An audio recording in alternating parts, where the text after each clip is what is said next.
Салам достор, биздин каналга жазылыңыздар. Башкалар көрсөтпөгөндү биз көрсөтөбүз. Бүгүн 6 сентябрда Бишкектеги Бөкөнбаев жана Турусбеков көчөлөрүнүн кесилишинде токтоп турган унааны дарак басып калганы тууралуу окурмандар билдирген. Шаардык мэриянын маалыматына ылайык, кырсыктын кесепетинен жабыркагандар жок. Кулап калган дарак Капстрой курулуш компаниясы куруп жаткан көп кабаттуу үйдүн алдындагы бак болгон. Учурда юристтер дарактын кулап калуу себебин тактап жатышат. Алдын ала маалыматтар боюнча дарактын тамырына залал келген. Анткени дарак тамыры менен кулаган. Бишкек жашылдандыруу муниципалдык ишканасынын кызматкери окуя болгон жерине барып, жолду тосуп калган даракты алышкан, деди маалымат кызматынан. Бишкек мэриясы айдоочуларды сак болууга чакырып, бак дарактардын алдына же анын жанына унааларын токтотпоону өтүнөт.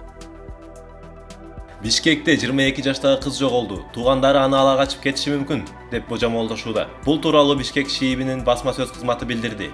Маалыматка ылайык, 4-сентябрь күнү саат 21:00 чамасында 1 май РИИБинин арыз менен АБ аттуу жаран кайрылган. Бишкектеги Тыныстанов көчөсүндөгү үйдөн анын карындашын уурдап кетишкен. Тактап айтканда, аны үй бүлө куруу максатында ала качып кетиши мүмкүн экени жазылган. Бул факты кылмыштардын жана жоруктардын бирдиктүү реестринде адамды никеге тургузуу максатында уурдоо беренеси менен катталган. Учурда сотко чейинки өндүрүшкө алынып, иликтөө иштери жүргүзүлүүдө деп билдирет басма сөз кызматынан.